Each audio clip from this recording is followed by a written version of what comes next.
అందరికీ కార్తీక పౌర్ణమి శుభాభినందనలు. సౌరాష్ట్రే సోమనాథంచ శ్రీశైలే మల్లికార్జునం. సౌరాష్ట్రే సోమనాథంచ శ్రీశైలే మల్లికార్జునం. ఉజ్జయిన్యాం మహాకాళం ఓంకారే త్వమహరేశ్వరం. పర్యాం వైద్యనాథంచ ఢాకిన్యాం భీమశంకరం. సేతుబంధేతు రామేశం నాగేశం దారుకాననే. వారణాశ్యంతు విశ్వేశం త్రయంబకే గోదావరీ తటే. హిమాలయేతు కేదారం గృష్ణేశం విశాలకే. 12 రోజులుగా ఈరోజు తలుచుకోవడంలో ఒక అర్థము పరమార్థం ఉంది. సరే, సమయం ఎక్కువ లేదు, మాట్లాడడానికి మనం శతాబ్ది ఎక్స్ప్రెస్ లాగా వెళ్ళాల్సి ఉంటుంది.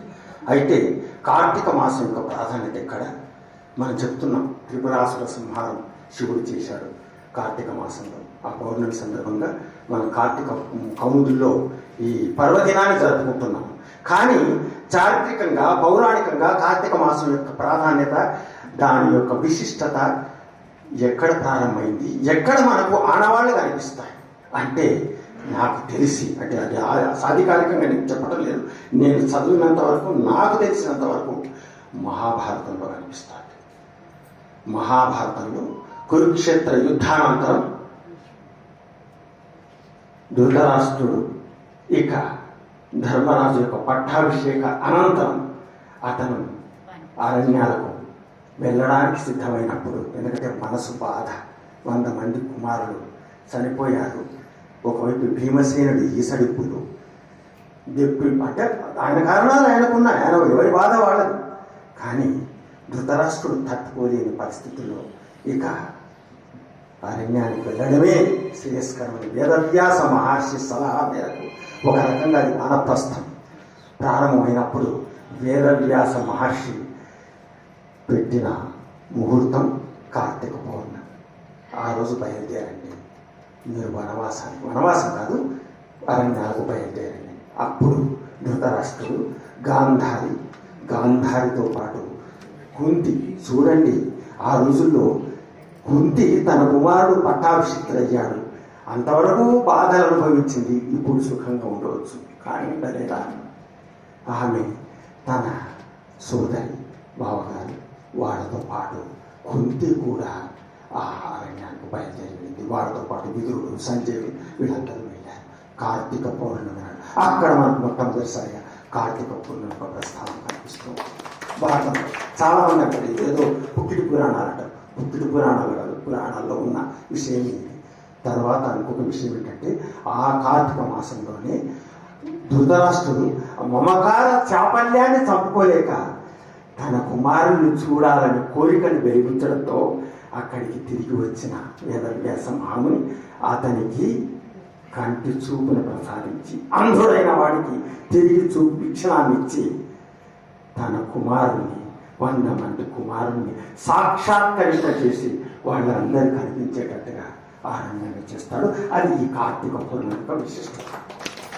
అందుకే ఇంతకుముందు ఎవరు చదివారు, పుట్టగలది గతులు, ఉత్తమ గతులు సంపాదిస్తాయి కవిత అయితే అది జ్ఞాపకానికి వచ్చింది ఈరోజు. ఆ ఉత్తమ గతులు ప్రాప్తి చెందే రోజు ఇది. ఎందుకంటే 3 మాసాలు అతి పవిత్రమైనది మనకి.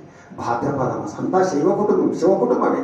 భాద్రపద మాసం అంటే గణపతి, ఆశ్వీజం అంటే ఆ వెంటనే ఆశ్వీజ మాసం, అమ్మవారు నవరాత్రులు, గణపతి నవరాత్రులు, దేవీ నవరాత్రులు, ఇప్పుడు శివుడు.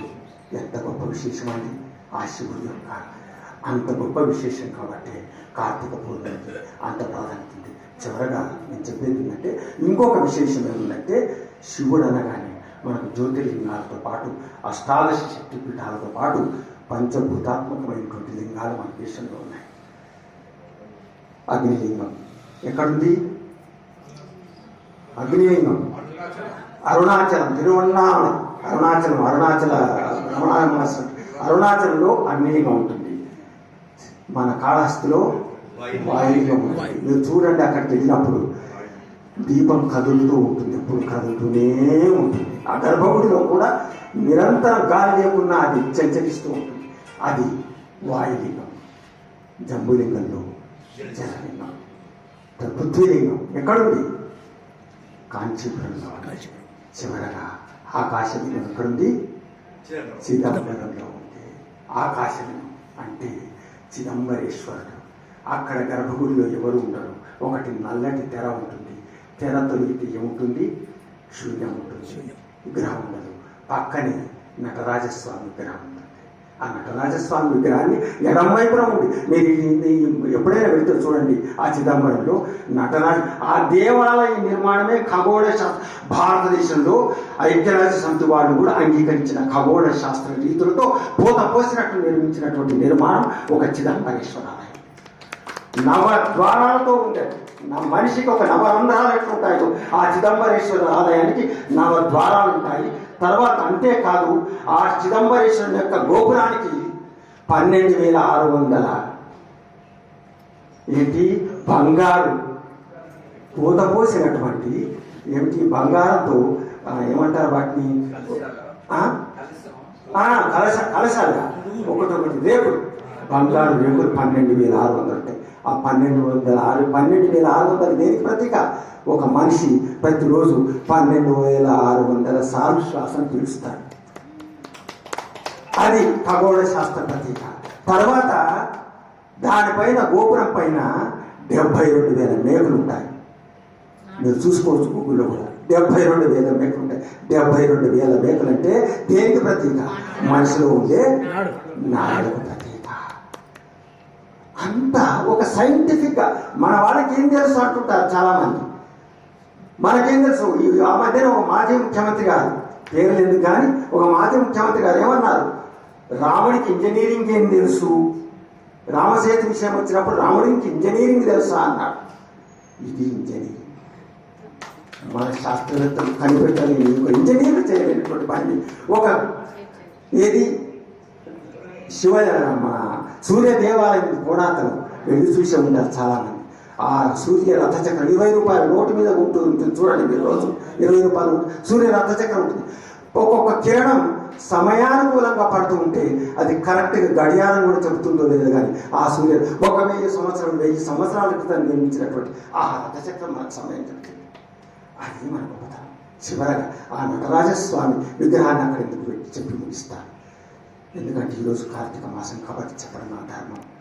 శివుడు ఆ ప్రాంతం ఒక అరణ్య ప్రాంతం, తన ధ్యానానికి ఉపయోగపడుతుందని అక్కడ వచ్చి తపస్సు చేస్తుంటే ఆ ప్రాంతానికి అధిపతి అయిన మహాకాళి వ్యతిరేకించడంతో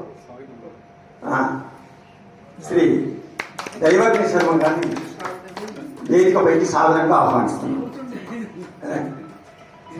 వారికి స్వాగతం.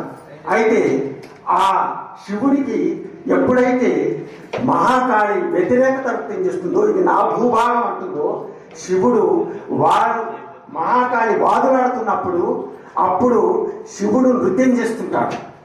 ఆమె వద్దంటుంది, శివతాండవం ఆడుతుంటే వద్దంటే చివరికి వాళ్ళిద్దరూ విష్ణువుని వేడుకుంటే విష్ణువు ఏం చెప్తాడు? మీరిద్దరు కలిసి నృత్యం చేయండి, నృత్యంలో ఎవరు నెగ్గుతారో వాళ్ళది భూభాగం అవుతుంది అంటే వాళ్ళిద్దరు ప్రారంభిస్తారు. అతని శివతాండవం, మహాకాళి నృత్యం రెండు జరుగుతున్నాయి పోటాపోటీగా. 15 రోజులు కార్తీక పౌర్ణమి నుంచి ప్రారంభమై పోటాపోటీ ప్రారంభమైంది. ఎవరూ నెగ్గట్లేదు, ఎవరూ ఓడిపోవట్లేదు. అంత రసవత్తరంగా జరుగుతున్న పరిస్థితుల్లో చివరికి శివుడు ఏం చేశాడో తెలుసా?